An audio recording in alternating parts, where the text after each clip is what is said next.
Ben came back, started to win some faceoffs for us and get us some possessions, especially in the third quarter, and we were able to climb back in it. And I think 13-11, there were a couple of pipes, and they had plenty of pipes too. We hit the inside pipe.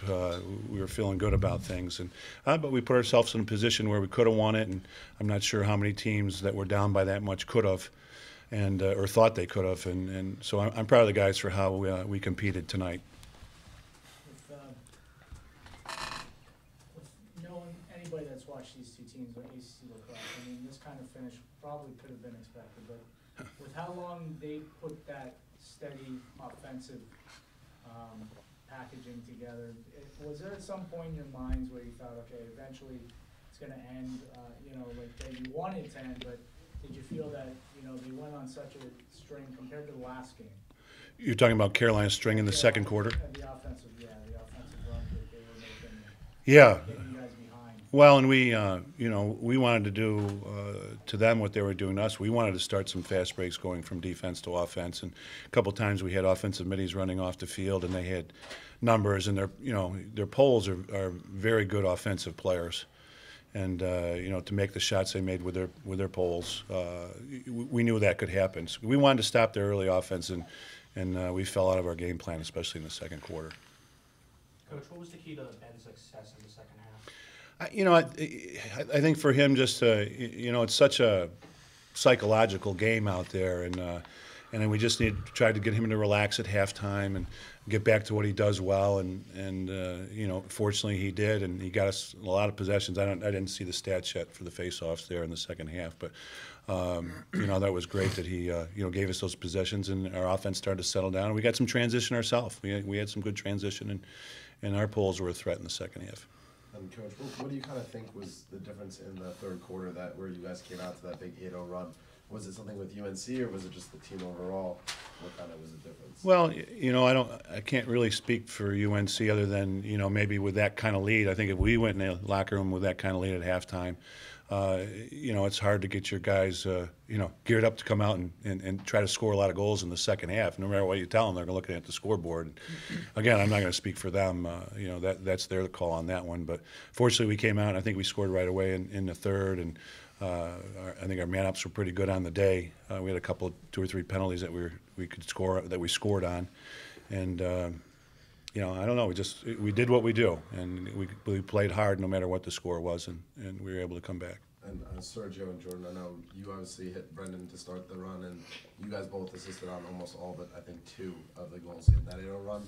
What do you kind of think went well for the offense in that quarter as opposed to the first half where you guys couldn't get as much offensive possession time?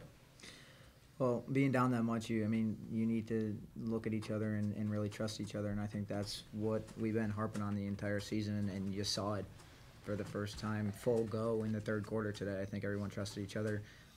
We've been really working on that, and you saw how when we moved the ball and trusted one more pass, how good we can be, and I think that's what really spurred that run. Yeah, just to piggyback Jordan, I would say just the urgency in the second half. When we're behind, we tend to play at a little bit of a faster pace, maybe dodge a little bit harder, move the ball a little bit faster, a little bit more crisply. And I think just the pace, that's how we want to run our offense all 4 quarters.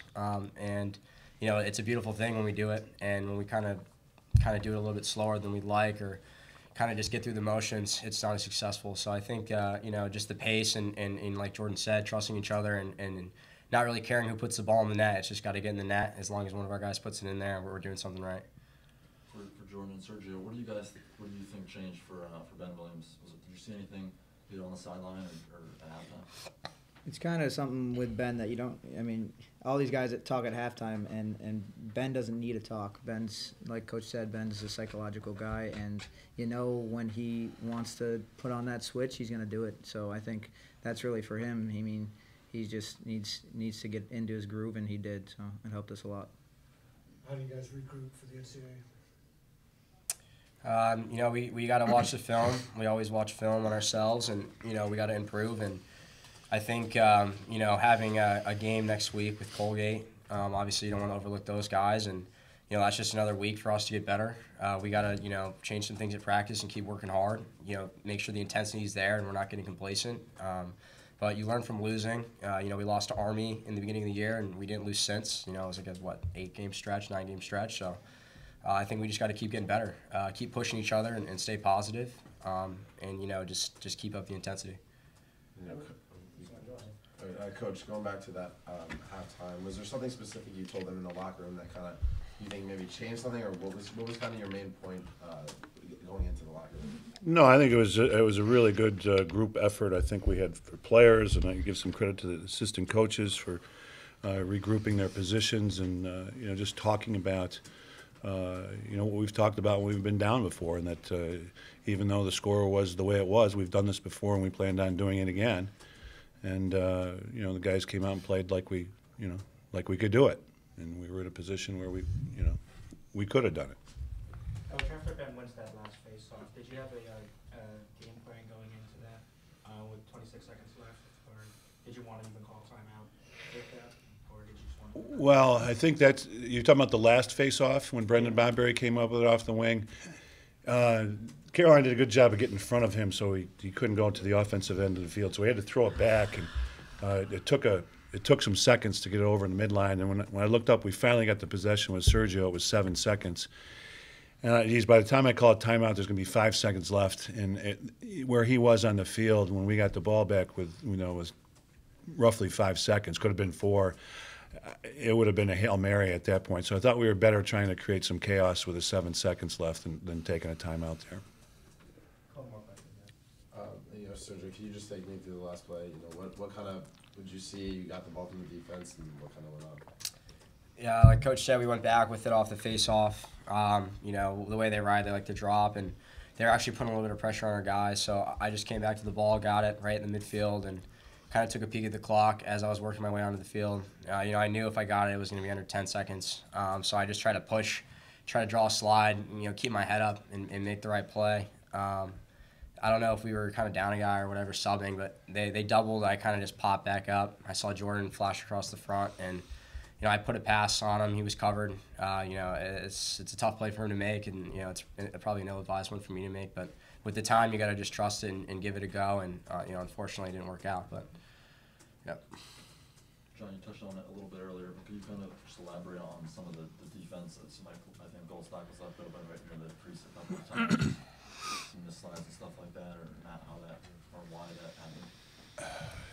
Are you in a specific situation? You mean just throughout the game? Yeah, especially the first 2 quarters. Well, the last one was a man up, and we slid out, and we expected to kind of fake the pass down, and Bonbury came off to go to the low corner, and we were late getting into the crease where Goldstock was.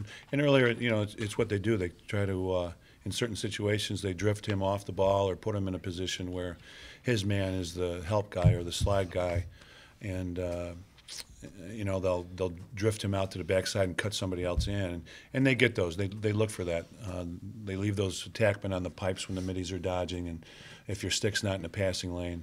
I just thought it got away from us in the second quarter, and we weren't. There wasn't anything we were really doing well in that second quarter, and to give Kelly all the credit in the world for the face-offs and keeping the possessions at the Carolina end of the field. We just couldn't get the ball to our offense and get anything going at our offensive end.